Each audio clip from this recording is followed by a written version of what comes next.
Assalamu alaikum. I would like to ask you, if a woman has such a pivotal role in Islam, why is that she's prevented from interacting men? And today is extremely competitive world. I mean, how without interacting with men, writing for competitive exams and appearing for such, you can stop yourself from growing? The sister asked the question, today is the world of competition. Without women interacting, how can they compete in this world, etc. Sister, Islam is a religion which has uplifted the woman, and Muhammad sallallahu alaihi wasallam is the major benefactor.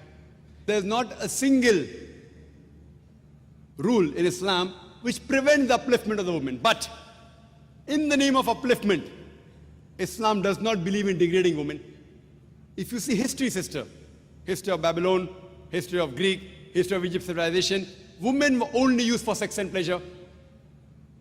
And today, if you see the Western world, the Western society, talking of uplifting the woman, have actually degraded her to a status of mistresses, of concubine, of society butterflies, which are mere tools in the hands of pleasure seekers and sex marketers.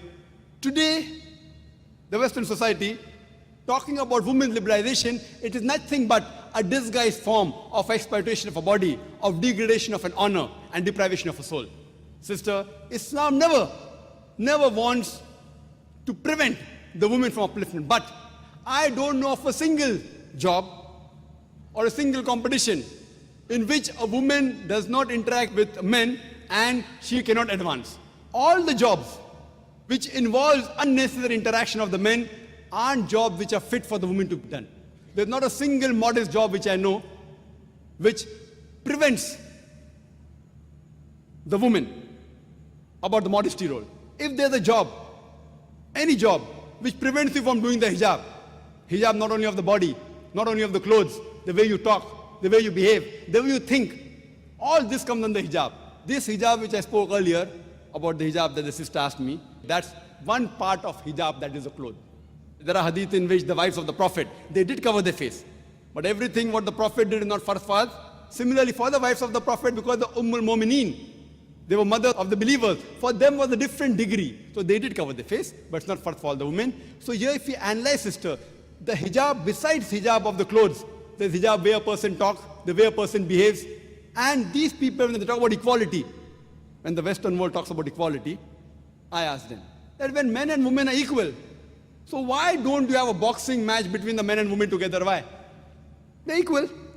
Even they agree that they're not equal. When you have a 100-meter sprint, why do the women run differently? Why do the men run differently? Why? Are they degrading the women? Yes or no?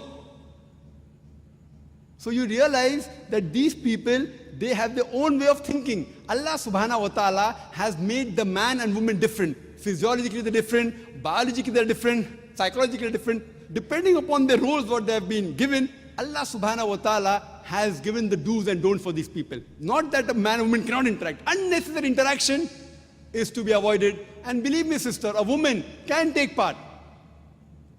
We have examples, and if you hear my talk on women's rights in Islam, sister, there are various examples. Now in the Western world, when they sit for examination, men and women sit together. So there they consider them equal. But when they run a 100 meters dash or have a boxing match, they don't consider them equal. When the Western world can differentiate that here they can take part together, here they cannot take part, why can't our Creator Allah subhanahu wa ta'ala, who knows the best? So unnecessary interaction, sister, I call it the khutuwatu shaitan. Allah says in the Quran, in Surah Baqarah, chapter number 2, verse number 168, Allah says, Ya ayyuhallazina amanu, O you believe, do not follow the footsteps of the devil. See, most of the places Allah says, do not follow the footsteps of the devil. Do not follow the devil is right. That's only a couple of times. Majority of time Allah says, do not follow the footsteps of the devil. And I give an example, sister. One example of footsteps of the devil is that suppose there is an average Muslim. If a lady comes to him and says, let's spend the night together. He says, spend the night, haram, not allowed. He will say no. The same Muslim, who's the average Muslim, if a lady phones, speaking to a girl on the phone, what's the problem? So he speaks to the girl on the phone. After a few calls, he said, let's have maybe tea in McDonald's or Kentucky Fried Chicken, I don't know whether they're in Madras or not, or let's go to fast food joint. Going with a girl to fast food joint, no problem. After some time, she says, let's have dinner in a restaurant. Dinner with a girl in a restaurant, no problem. Then she said, let's spend the night together. Spend the night together, no problem. These are khutwatu shaitan. It's not mentioned in the Quran. I'm giving my own example. Khutwatu shaitan. So therefore stop it at the first level itself. When it's a requirement, when you have to speak to the man, when requirement in emergency, etc., yes, you can do with lowering your gaze. Suppose you're a lady and you get sick and there's a gen doctor, very well, you can go to the gen doctor. That doesn't mean you cannot speak to the gen doctor. When required, but with lowering your gaze, with modesty, but unnecessary gossiping, what they have in colleges. In colleges, they gossip, very common, not only in the Western world. In Western world, according to the statistics of USA, more than 90% of the women, before they pass school, they have lost their virginity. Do you know that? Same in UK. Even in Bombay, I was shocked. More than 50% of the girls, before they pass the school, they lose their virginity. I was shocked. Why? Common having girlfriend, boyfriend, you go, it's common. If you don't have a girlfriend, then you're considered to be abnormal. So the thing is, sister, these are khutwatu shaitan, and we want to uplift the women. And these people, in the name of trying to uplift the women, art and culture, no problem. They want to sell their daughters and their mothers on the screen. And someone told me, one of the ads which won an award, the BMW ad, somebody told me, the BMW ad, it's a car which is very famous. For the youngsters, like how Mercedes, Merc, is a very famous car. For the youngsters, it's a BMW. There's a very famous ad, someone told me, there's a girl standing on a bikini in front of the car, and it says, test drive her now.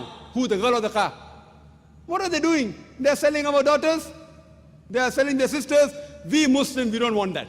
In the name of upliftment, we don't want to sell our daughters, don't want to sell our sisters. We respect them, we love them, and we revere them. This is the reason, sister, this does not degrade the woman, it uplifts the woman.